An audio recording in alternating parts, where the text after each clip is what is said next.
Hello and welcome along to this week's RTÉ Rugby podcast. Neil Treacy here with Bernard Jackman in the podcast studio and Jonny Holland on the line also. Fellas, I'll keep that intro brief because we have a rake of stuff to get through this week. Transfer silly season is in full flow. Might be a bit of a meandering podcast at times as well this week because there's a few topics that are overlapping between provinces and Ireland and Six Nations around the corner. But going to start with a very, very interesting report overnight from Liam Napier in the New Zealand Herald. Pressure is mounting on New Zealand Rugby to instigate major changes to the All Blacks coaching team after a scathing internal review and with serious doubts hovering over Ardie Savea's future in black. And the story goes on. World-class loose forward Savea, who captained the All Blacks several times in Scott Barrett's injury absence last year, is among those to be seriously unhappy. Multiple sources have told the Herald that Savea is exploring discussions to stay on with Japanese club Kobe beyond this year or join a European club, with Irish club Leinster believed to be a possible destination. Bernard, what about that for a Wednesday morning? Well, he'd be another marquee signing, wouldn't he? Yeah. Is this one of the best players in the world? I'd say is this a bit of kite flying from an agent, or? Well, look, Leinster have potentially found this model where they can go high profile for a short period of time and have Jordy Barrett or Rico Ione for the business end of the season. They look, from a season ticket holder fans point of view, you'd love to have Ardie Savea playing in Ireland. I just don't know if it's. I would say that's more agent flying the kite, and there's lots of unrest in the All Blacks. It's going to be fascinating to see what they do or if they do anything, because this hasn't gone away. The bad boys from camp have been there for the last year, and. Yeah, it'll be fascinating to see what the NZRU do. Jonny, if there was any truth to it at all, and Leinster were trying to put together something to bring Ardie Savea over to Ireland, it would be interesting to see what the reaction would be IRFU-wise from it, because like when you've had Snyman in the past, okay, it's a second row where they have needed a big, beefy second row in there. Even Rico Ioane and Jordy Barrett, they've been positions where you can say that maybe they might have needed that extra player as well. It does feel like back row is somewhere they're fairly well loaded on to begin with.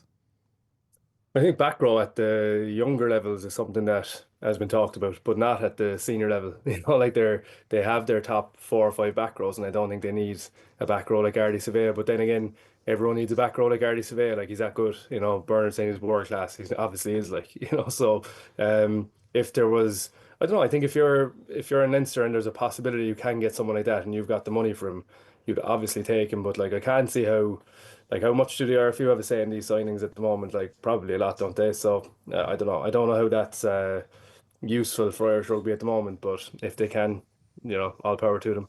Yeah, just on Johnny's point, there has been a bit of a famine in terms of quality back rows coming through the underage system. But there's a kid that they brought in from South Africa last year, Josh Nell, who we haven't seen yet.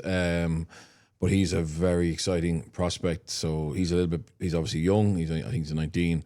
But he's actually in the country now. It'd be fascinating to see when we start seeing him, and is he as good as the South African talent scouts felt he was, and they were good to lose him.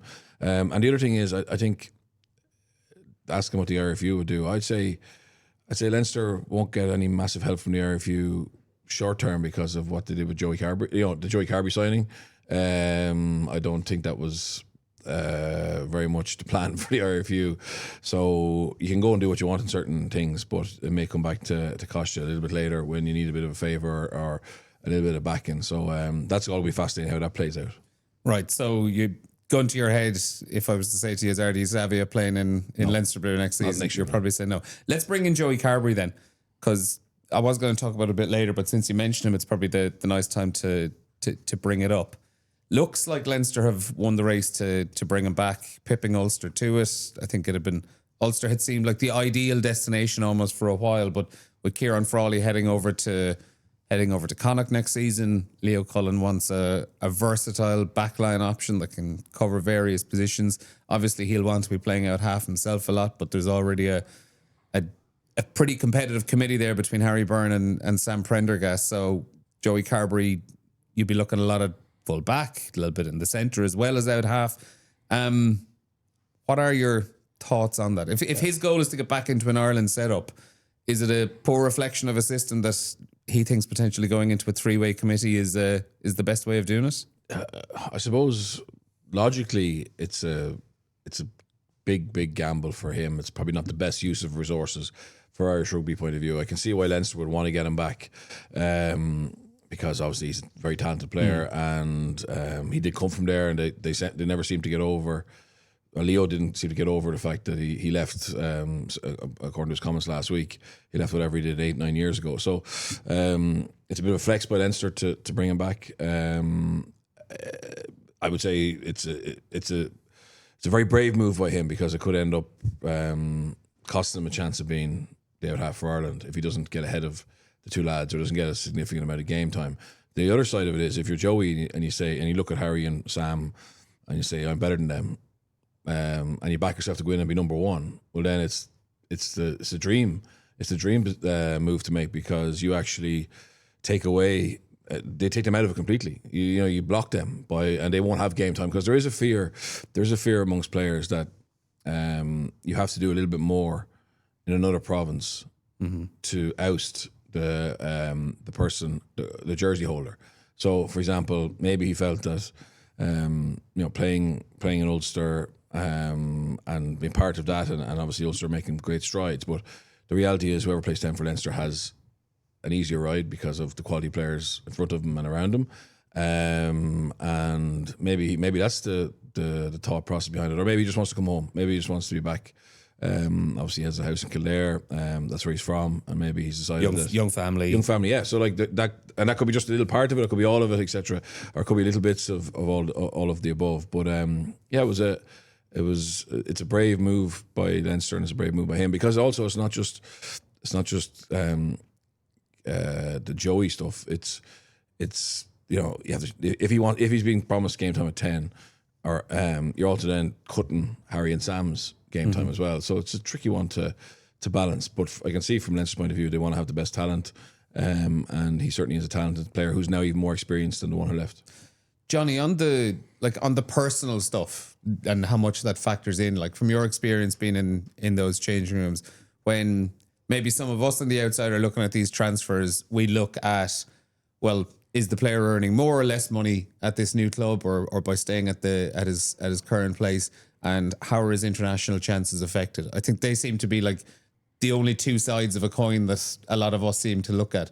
From your own personal experience, how much do those, well, being closer to home would be a lovely thing. I've got a young family, or I don't have a family. How much of those things weigh into the transfer decisions players are making?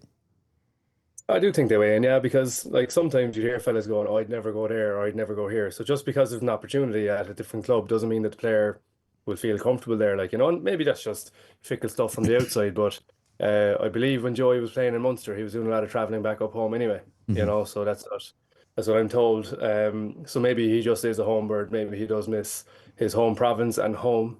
So like there could be a lot to be said for that. And I think Leo's comments, like misquoting him here, but it was a lot to do with the fact that he's a homegrown player.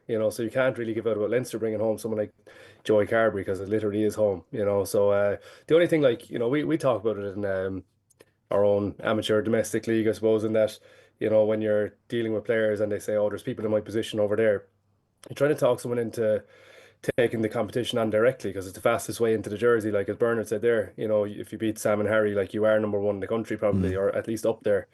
So sometimes you do have to take that on directly, and if he's going home, he's comfortable in the environment and he thinks he can have a crack off it, it's the fastest way back into being number one in a short space of time. Because I don't like talking about players' age, but at the same time, like, he's got a finite number of years here where he can make an impact until he becomes a squad player again. From a Leinster point of view, it's a very good signing, because you lose Frawley, you lose that versatility, you lose that talent, you lose a player who's had been exposed to a lot of big games, and you replace him. You replace him with someone of a similar profile, so who can cover those positions. Yeah, it's a very good piece of business by Leinster. The other element as well is, like, when Ulster has been discussed, there's no guarantee he was walking into Ulster and he was going to automatically be first choice out half as well. Jack Murphy's progressing very, very well there. And I don't know, maybe I'm just being devil's advocate here. Is there a part of him that was going, geez, I don't want to be going head to head with the head coach's son? Yeah, well, possibly. Well, no, I think apart from that, I think, as you say, Jack is showing really nice progress. He's got a great skill set. In all seriousness, my point is probably like there was going to be competition. Yeah, it wasn't wherever clear. No, it wasn't a clear cut with no one else. You know what I mean? Jack is, and by the end of the season, Jack could be even further enhanced there. But I do think, from an Ulster point of view, they obviously still need a 10, and I wouldn't be surprised if they didn't go for Josh Ione. Now, whether the RFU will allow. He still has a year left. Yeah, but these things are like, you know, Ulster went for Frawley, lost out on him. Mm-hmm. You know, Frawley won't want any. The RFU won't want any major competition to Frawley at 10 in Connacht. Connacht may want to use that foreign player spot elsewhere. It's like it was with Munster. We talked about John Klein. Munster now have a foreign player spot they didn't think they had. You know, that they weren't planning to have. And again, where will Clayton use that? And I see reports of that. Go, Jonny. Sorry, just on that. It's funny if you look at whatever social media stands for, because a lot of Ulster opinion would say Joey Carbery had his chance. Like, so that'd be very interesting. But I also think you should take a player of that quality. I thought Ulster was the perfect spot for him. Like, Connacht obviously had an opportunity, and then Kieran Frawley took that, but I thought Ulster was the same thing. And then when you think about the RFU and how they're trying to manage their resources, and I think it looks like they're trying to do that a bit more, move players around the provinces and make everyone stronger. But then from Joey Carbery's perspective, like, everyone kind of forgets, we talked about the Jack Crowley-Sam Prendergast situation, and again, I don't really want to go into that massively, but like, Jack went on an Emerging Ireland tour and came back and all of a sudden was pushed into Munster's starting spot, which, rightly or wrongly, like, I probably would have backed it, to be fair, but Joey was sitting in Munster going, you haven't backed me at all, like, and there are a few probably haven't helped me here either. You know, he had been injured, you know, but I'm sure from the player's perspective, he'll be thinking, I'm not doing what anyone else wants, I'm doing what Joey Carbery wants, because this is my career and I don't think I've gotten a fair crack in Ireland in the last couple of years of his career, you know. Yeah, it's going to be interesting to see where that goes, although it does feel inevitable. We'll have confirmation on it at some point soon that he's heading back to Leinster. Staying on Leinster, and kind of Leinster adjacent for now, but just as relevant from an Irish point of view, the loosehead injuries. Andrew Porter out with a calf injury. Paddy McCarthy went off at the weekend with an ankle. Looks like both of those players are now real Six Nations doubts, at least for the start of the championship, where Ireland are in Paris and London in the first 3 weeks. So you've Jack Boyle on his way back from a shoulder injury. Then you're looking at Tom O'Toole potentially crossing over, which is something Andy Farrell has looked at before. But the issue there is he actually has looked quite good at tight head for Ulster this season, probably the best he's looked for a couple of years. Finlay Bealham is also swapped over before for Ireland, but he has a knock at the moment and is going to be out for 2 more weeks. And then you're Michael Milne, who won his caps during the summer and who's been on fringes of Ireland squads. Jeremy Loughman, who has a few caps but hasn't been seen in a few years' time. And then maybe some complete wild cards, like someone up at Sam Crean at Ulster, who's just had a good, productive start to the season. Either way, this is an opportunity. This weekend and next weekend, time for someone to go out there and just seriously put your hand up and make a statement. Yeah, it's phenomenal bad luck. I think Paddy McCarthy could be out for 5 or 6 months. Is the rumor? Andrew Porter could be out for 2 months, 3 months. The soundings from Leinster aren't positive on either. Anyway, No. That's all we know so far. No, well, certainly my understanding is that they're both going to miss the Six Nations, or sorry, Porter potentially get back for the very end of it. But I think Jack Boyle isn't too bad. There's hope he could be available this weekend. If he's not available this weekend, he should be available for Paris. But it's a little bit like you love to see players get a chance. But like, even take JJ Kenny, he got his chance and he's keeps showing improvement. But he got his chance in a URC game. Like this, now you're talking about someone getting a chance in a Six Nations game in Paris away on a Thursday night. So, but here, whatever it is, someone has the opportunity to take it. But from a John Folk, like, let's not forget our last scrum performance was South Africa, and you know, he obviously would want to just get back on a horse, have a decent scrum performance, and now the fates are seem to be working against him, because a lot of his prime beef are going to be out, and it'll be fascinating to see how they react to that. Obviously, you can go, you know, Michael Milne or and Jack Boyle or potentially, like, would they be tempted to go for a Dennis Buckley, Peter Dooley, just emergency for one, like an experience. What a story that would be. Dennis Buckley No, I know, gets his cap in 2026. Yeah, it genuinely would be a fantastic story. It'd be amazing. Just in terms of having an out and out, like a really experienced scrummage in loosehead,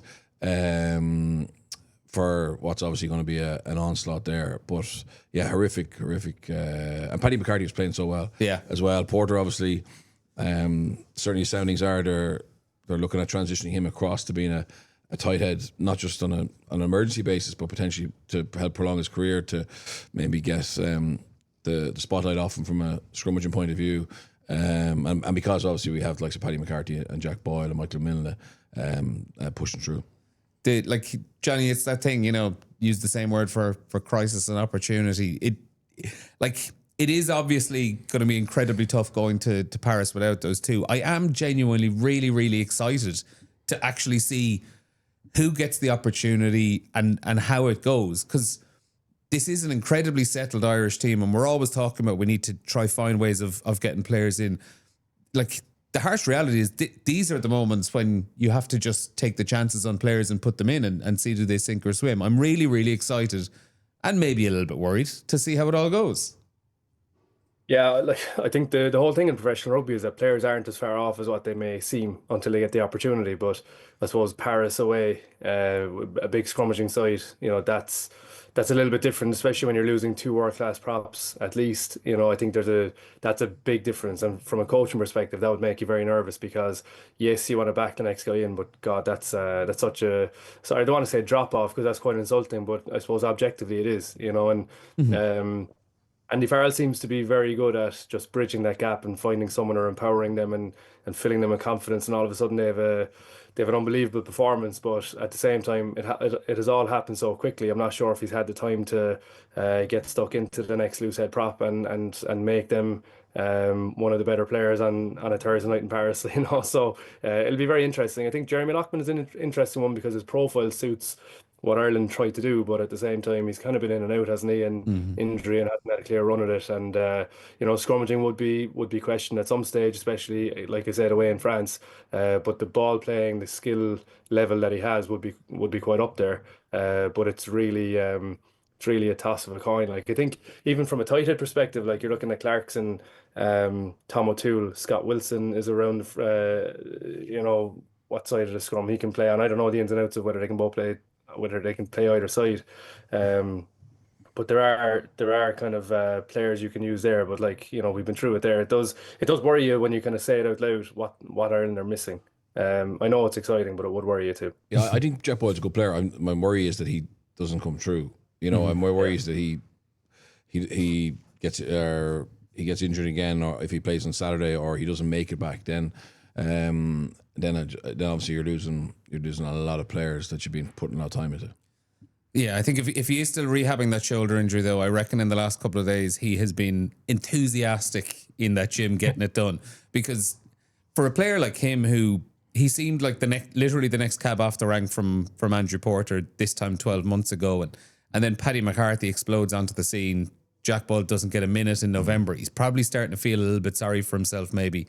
And then he gets hit with an injury around this time as well. But if he gets through and he gets back on the pitch this weekend and puts in a good showing, there's a phenomenal opportunity for him to make an impression with Ireland in this Six Nations. Yeah, and he has the talent. He's a very, very talented player. Just as you say, a little bit unlucky. Paddy McCarthy got his opportunity at the start of the season. Paddy McCarthy is obviously proven himself to be a little bit different, a little bit special as well. So Boyle's just in a very competitive spot, but just this little window, it looks like if he can get fit himself, he has a chance to show what he can do. On Leinster and La Rochelle's game at the weekend, just what a match to get the pulse racing. It was a tonic. It really was this time of year. Had everything. Leinster race into the lead, get reeled back in. Even Leo Cullen was saying after the match he was starting to feel like 2023 all over again at the Aviva Stadium. Looks like La Rochelle are slowly winning that arm wrestle, but butchering a few chances. Then they do get into the lead. It looks like they have worn them down. Leinster punched back 2 tries in about 4 minutes, and then La Rochelle looked like they've stolen it at the end. And then up steps Harry Byrne. Johnny, it was an absolutely brilliant game of rugby, but on the tactical side of things, you were writing yesterday in your column on RTÉ.ie, about how La Rochelle have potentially offered up a blueprint now to other teams about how to open up Leinster's defence. Yeah, like I suppose I was trying not to be dramatic about it because I think we've probably said there's a blueprint once or twice before. But if you look at their defensive shape, and I've seen comments during the week about it's a very easy defensive shape to run against. It's absolutely not. I think that's not.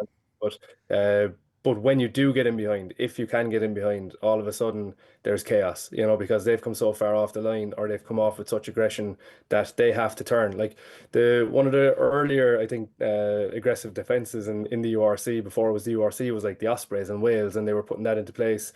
The Dragons, and I remember being the opposition in Munster, and you'd have to race off the line. But the whole thing with Munster was you'd hit up the middle, make as fast a ruck as you can because they're still retreating and you move the ball. But I think La Rochelle, interestingly, went one different in that they moved the ball before there was a ruck. And I don't know if it was intentional or not because it didn't start that way. And then they got their 2 10s on the pitch through injury, and that's just the way the game went. Whether they tried to or not, that's what they did. And it was a mixture of backs and forwards. So hitting contact, maybe getting through, and then turning and popping or turning and ripping to other people. There was a lot of contact skills in it actually, which was very interesting. But yeah, moving the ball before there was a ruck means that defenders can't get set and get off the line. Normally we're talking about ruck speed. The longer the ruck speed, the more the defence is set and they can get off the line and pick their man, and their tackle skills are better. But when there's no ruck, you're chasing shadows. And I thought it was a very interesting approach that others might take. And I think, to be honest with you, you probably take that approach more if you don't think you can win the arm wrestle. So better teams may not use it, but lighter teams probably would. Not to say that, some teams might get into the arm wrestle because they think they can get into that arm wrestle and maybe lose. But if you're looking to tear up the script, I think you would move them around quite a bit. But just before I finish speaking, Tommy O'Brien was class. I think he's been class for a long time now. He's nailed on for Ireland, isn't he, in that spot? But he was a big game breaker for Leinster too. Yeah, he certainly was. And like a couple of those angles are running. Even the one for Josh van der Vlier's try, it was his one. I know it was even a couple of phases beforehand on the other side of the pitch, but it was just that angle to come back in towards the touchline, which just narrowed everyone up in defence ever so slightly and made that space out wide. Yeah, and it's something I don't remember seeing him do that this season for Leinster. Like I think he's in such a vein of confidence now. He's just looking to get on the ball, and he nearly line braked, but as you say, he just shortened that defensive line, maybe another body, and that allowed the space on the outside. In the end, the difference between the two teams was Leinster's ability to scramble and La Rochelle's inability to scramble, because Leinster had so few chances. It was like pure dominance from La Rochelle. I know Leinster got a lot of 22 entry points statistically, but it didn't feel like that. It felt like La Rochelle were the ones firing more shots, but whenever they did make that line break, bar the mess up by Wardy, which an open goal from him. The other times Leinster scramble across the field was phenomenal, and then obviously you saw for the Van der Vlier and Henshaw try, there was no backfield cover at all. La Rochelle were completely disorganized. So Leinster, while they were very narrow in defence, they always had the backfield covered. But obviously, you can't give a team that many line breaks. But look at La Rochelle. And at first, unfortunately for them, the reason they're so inconsistent is that they sometimes lack a little bit of that energy, but when they keep the ball alive, KBA, as Rog says, it's the worst thing for Leinster's defence, because as Jonny said, Leinster's defence is based around a ruck, getting set off a ruck and creating another ruck and making that a mess. But they a little offload, a little bit of footwork was just causing all kinds of problems for Leinster, and they looked at 6 and 7. So, and also, let's be honest, La Rochelle aren't the best attack in this competition. They're a good side, but there's way more firepower out there. So it's a nice warning shot for Leinster, and they learn a lesson, hopefully without having lost points. Jonny, on that, go for it. Yeah. Sorry, I cut across it, but it felt like they missed a couple of open goals. Though I know the Wardy one was the main one, but they really, they must have had 2 or 3 22-meter entries where one pass was a try, and they just couldn't stick that last pass. Ironically, all I'm saying about their kind of attacking skills and their contact skills and moving the ball was all really good out the pitch. And then one last pass inside in the 22. Also, I think it's probably a bit ironic that Sam Prendergast got such a had such a vital kind of a double moment, a repeated effort. He had a tackle, I think, Yeah. as someone went through when he was in the backfield, and then he Davinuku. scrambled back and he started the maul turnover. He had a tap tackle before that on Skelton, I think. So like for all the criticism on his defence, and he did miss a couple of tackles in the game, but for all the criticism, that was actually the moment to stop the momentum. If La Rochelle had gone 2 scores, I thought it was game over, and that was the one that stopped it, turned the momentum. That led to the Robbie Henshaw or the Van der Fleer breakaway try, I think, after like it was huge transition time, and La Rochelle looked like they wanted to do that, but they were running out of gas, and Van der Fleer certainly didn't. And then the one thing before you move on from La Rochelle that I'd be if you were Raj and you had I think there was a goal line dropout on 79 minutes, they caught the ball, were easy entry from a goal line dropout into the opposition half, and once you're in their half you keep the ball. Knock on from their sub prop, name escapes me, but that turned into, instead of just leaving it, get it turned into a scrum, and there's a minute to set your defence. They tried to stop that ball coming back, turn into a penalty, which is actually the right call from a referee. I hate when teams are more cynical on the advantage and they get away with it. So that was a penalty down into the corner. Same player with a no arms tackle or flying off his feet or whatever it was. And Harry Byrne here, heroics step up. But like they should never ever have gotten to the stage where Harry Byrne got a penalty to win the game. Just when you were blaming a prop there for a knock on, Johnny, I just want to quickly go back to the Reda Wardy and Antoine Astoy mix up to bring you back to your days. You're the out half in that situation. You're Astoy. There's a lovely little open goal dropped in front of you, and a loosehead prop muscles his way in and spills the ball and takes it out of your hands. What are the conversations like on the pitch?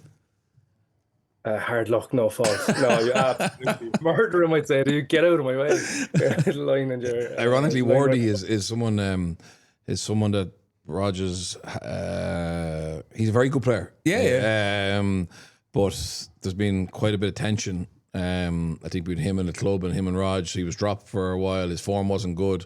He's under contract next season, but my understanding is, from what I read in Midi Olympic, that La Rochelle are actually going to let him go, and then he has a chance basically to, potentially help them win the game, and he just makes a mess of it. It's just funny how, some of the off-field things can affect an active skill in a bad way, But I thought you spoke about the La Rochelle young prop coming on and having an absolute nightmare, and he's not that young, but Jerry. Yes, Jerry, I was okay, just about to sorry, say. yeah. No, I'm glad you brought it up. 'Cause Like, what a moment! My understanding is that Paddy, McCarthy, and Tom Clarkson were going to play 80, if they possibly could. Clarkson obviously did, and credit to him. Obviously, Paddy McCarthy gets that injury and has to come off, but at that stage, you're La Rochelle or you're Leinster management, you're going, no, we're under the pump here, and we have an AIL prop coming in against a big top 14 pack. But I thought he was absolutely superb, and it's a great story. He's working for Vodafone in sales. I did something with Gary Ringrose pre-match because he's injured, obviously, and he was just saying like how I suppose how interesting it is to have someone like him who's a good character, who's actually doing a day job. You know what I mean? For lads who are in a bubble of just playing professional rugby. And absolutely delighted he was getting his chance. Obviously, at the time they thought he was just on the bench, but then he comes on and has a fairly big role. And you'd imagine it's involved this weekend. Apparently Vodafone are ringing him, see what's he going to do. Is he working for them, or is he a professional rugby player now? But like after what we saw with Conor Bartley earlier on in the year, I think more than ever, it's amazing because like this is the kind of story that happened at the start of professionalism. Yeah. When we weren't sure how many players you needed to have contracted, there was lots of dipping and dabbing from club rugby back.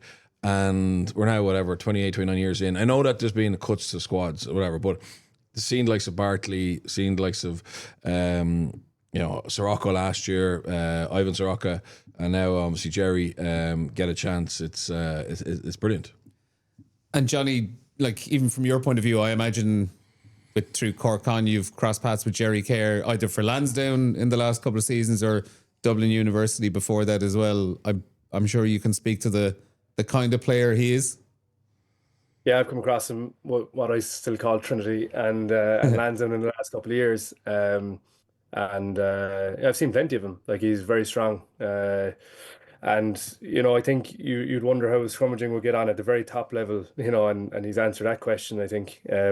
So it's great to see. It's great for the league. It's great for other players within the league. But one of our own players went up to Dublin for a year and played in Lansdowne with him and spoke really highly of him, actually. And also, I would have been asking him questions before this weekend when he got into Leinster, and he would have spoken really highly of him. So I think it just goes to show the players aren't that far away. Like I'm not flat out here going, oh, AIL is the best league in the world, but like some part of that AIL is very, very close to professional rugby. Not everyone, by the way, because we have to be objective, but there's players in that league that are hidden talents that can do a job at the professional game. There are only certain amount of spots, obviously, and not everyone can do it. But I think if you're wondering, can a provincial professional step into the Irish squad and do a job in Paris, then that's also true for the leagues below. They can step into the professional game as well. And I think it does give everyone life that I know there's AL clubs around the country, like they might stop at a pub on the way home on a bus journey or whatever, and one of their own players is inside in a URC game, and there's a lot of pride in that. Like, but I'm sure there would have been a lot of pride in Lansdowne with Joey Carbery stepping into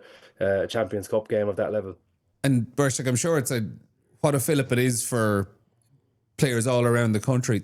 There are probably a handful of tight heads around the country who've propped against Jerry Kerr in an AIL match and gone, do you know what, I thought I did all right that day. Yeah. I thought it was all right. And Show me a prop who didn't think he did okay. Exactly, yeah, but they're seeing him going up against Weenie Antonio with Will Skelton packing down behind him. What a boost of confidence that is for players up and down the country. Honestly, I think this has been great for the league as well. The league's already booming. Like the quality of rugby is better than ever. But seeing some of their, I suppose, colleagues or opposition being able to go in and playing for the 40,000 people in a crucial, important group game against household names, it's phenomenal.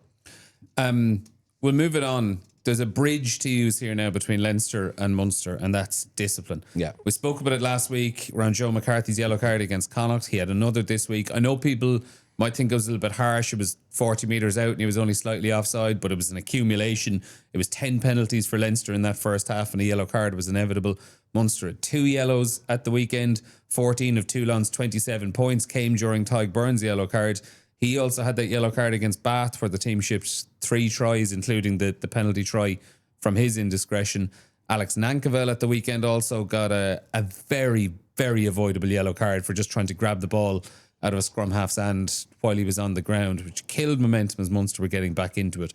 I know there was an incredibly harsh penalty that went against Munster to ultimately decide the game, but I don't think you can talk about that penalty at the end of the match, which decided it, without talking about giving away 2 yellow cards, during which time Toulon scored more than half their points. Yeah, well, this ill-discipline nearly cost Leinster and ill-discipline cost Munster. And this has been going back with Ireland. Yeah. But this has been an Ireland issue as well, so it's a fairly broad topic. Yeah, I actually think probably the only one who'll be happy about this weekend is Andy Farrell, because it gives him a far better chance of laying down the law when they come in, because it'll be fresh in their minds of the impact it's had on the game, because behaviour hasn't been changing. Like, there's no doubt that Ireland and Andy Farrell were talking about the importance of discipline and how it's got out of hand at provincial level, and it drifted into the Irish team all through November as well. 22 cards in the last 22 games. Yeah, like it's been gradual, and then consistent. It's gradual how it started, but now it's been incredibly consistent. The issue, I would say, is that a lot of the players aren't being held to account at provincial level for that ill-discipline. Like, go back to the Joe Schmidt days where he showed penalties that you gave away that weren't penalised, and they started to cut them out, whereas I think now even some of the ones that we've been giving away are, it's just part of the game, or we didn't concede from it. Finding excuses and reasons for why ill-discipline isn't that critical towards winning. So Leinster and Munster, like, it wasn't fatal. Munster still have a chance. Yeah, Leinster are still in a great position, but they're going to have to stop that, because there's no chance you'll be winning silverware or from Ireland or Munster or Leinster if you continue to concede, I would say, stupid penalties like and yellow cards like we're doing. And Jonny, if I'm talking about Tyg Byrne here, like, obviously there's a bit of self-awareness there that how many times over the last few years we've seen Tadhg coming up with incredibly unlikely turnovers in his 22 where he's had to take a massive risk and go in for a ball, and sometimes maybe he's got away with them, and but the cloak of invisibility is slightly wearing off. I am very, very conscious of that, and maybe this weekend we'll see him come off with a couple of them, but it's trying to balance that risk and reward of when to go for something and when to take an opportunity. But also then as well to look at something like Alex Nankivell's yellow card, which was you just were not going to get away with that at any stage of the game. Yeah, the Alex Nankivell one is the bigger outlier because it's just absolutely brain dead. Like he was, if you see his reaction when he's leaving the field, I hope it's at himself. He's shaking his head and stuff, and obviously he's like, the way the laws are now with the nines. That was a penalty and a yellow card before. Now they're so sensitive around the nines that it's way worse. You're never going to get away with that. So that one is just brain dead from a player that probably knows he's done it. The Tadhg one, I just wonder, is he gone into a stage now where obviously he makes big plays, and that cloak of invisibility has been around him a bit, but does he think he needs to do something big now for the team all the time because he is their best player, most recognised player, Lions, tours and player of the tournament and all that kind of stuff. People are relying on him, and then maybe you do get away with a small bit because he gets such big turnovers. Sometimes you do wonder how it's legal, but he has such big plays that he just kind of caught in that routine of making big plays, and then a certain referee will catch him for every one of those things that's illegal. So he's had a couple of cards recently, which I think he does need to stamp out. Joe McCarthy, similar, I think that when he started his career and he was kind of breaking onto the scene, he played on the edge. He brings that energy, and he was getting penalised. And then I thought his biggest improvement was his discipline. He was really good fitting into the system, making big plays without kind of standing out too much for the wrong reasons. And he's probably slipping back into that as well as Nice. So two very important players for their club and country, but they're starting to get on the radar. And once you're on the radar, referees speak. And obviously now the game is, everyone can see the game anyway. They'll watch it and go, geez, he's annoying me because he keeps getting into my way. He keeps making me make decisions, and refs don't really want to make decisions, besides the last one in the Munster game, which I thought could have been let go, but I know you don't want to talk about that one too much. Yeah, like obviously there's a lot of nuance with players like McCarthy and Tadhg where you don't want them to take that element out of their game too much, because then they actually just lose the chunk of the player that makes them what they are. It's just trying to find the balance between the two. I do want to move it on though, because we still have a couple of bits to get through. On Munster, showed plenty of fight, all things considered, and while a win really, really slipped by the losing bonus point, they battled incredibly hard in those last couple of minutes to save. Ultimately, could be what gets them through to the round of 16, or even gets them a home draw in the round of 16, depending on how things go. I won't go into all the permutations here because there are way too many. I picked out the key ones on RTÉ.ie this morning. But the simple situation this weekend, they can't lose. If they lose, they're gone. If they draw, they're taking some big chances if they want to qualify. Bizarrely, with this pool, they could win with a bonus point and get a home game in the round of 16. They could also be eliminated this weekend if they win with a bonus point. So much depends on what way those other games go across the pool. Craig Casey's shoulder injury, thankfully, isn't as bad as first feared. And also hard to know what kind of a team Cast will bring over, because I think there's a little bit of an assumption they'll bring over a second string team, but they are also away from home in the top 14 the following week, and they have a good chance of qualifying. Yeah, I watched them. I was on the game against Bath live. They're only okay. They're only okay at the moment. I would say it'll be a mixed team. I think if Munster go after them, they'll walk out the door. Honestly, but are Munster able to now? So I thought it was a very well executed game plan in terms of containment and just play transition attack. But obviously now you're at home. The mindset changed a little bit. You got to maybe provoke a little bit more. So, are Munster able to repeat that? Obviously, you potentially had a bit of a backlash from the Ulster game. You get a better performance, but what was your mindset like, and what was your emotional state like to get that against a team like Toulon, who are you maybe a bit of fear that if you don't perform, you're gonna ship a hiding, which obviously they didn't do, and we're looking at to win it. So I think for Clayton's point of view, McLean's point of view, it's just. He said he's going to pick his best team. Obviously, there's no doubt he will do that. Does he know his best team in all areas? Saturday or last Sunday would have hoped, but he endorse some of those selections, but can they go now and be absolutely ruthless and go and get 5 points? I think that'd be a huge turnaround, and just get them on a really good steadying footing heading into 2026. Yeah, I will point out, I know I said they could be eliminated with a winning bonus point. That is a very, very extreme scenario of high scoring games elsewhere where each team is getting, you know, bonus points and a losing bonus point for someone and a try scoring bonus point. It's a fairly mad scenario. Bonus points should be enough to get through at the very least. It has the makings of an incredibly interesting Champions Cup knockout stages as well, because Leinster, even if they get a bonus point this weekend, might not be enough to actually get a one of the top 2 seeds. So if they're playing in a semi-final, they could be playing away from home. We'll have to see how it goes. Toulouse, we're pretty sure now, they're going to be one of the mid-ranked teams. Yeah. So you could be at home. Someone could be at home against the Toulouse in a quarter-final, which will shake things up. There's a few wrinkles in there which we haven't really seen in previous years. We're kind of used to the, you know, Leinster and Toulouse probably at home in semi-finals, and everyone kind of being able to judge the path off that. Yeah, well, Toulouse away, like having a high ranking and having to play Toulouse at home is some stinger. You know what I mean? Yeah, it's not much of a reward. People say, "Oh, they lost 2 games," but look, I've no doubt that come the knockout stages, Toulouse will be contenders, and if they have to go away, they're still good enough to do that, and they know that. So that's a shocker. Stormers, by sending a second string to Quins, they obviously got hammered.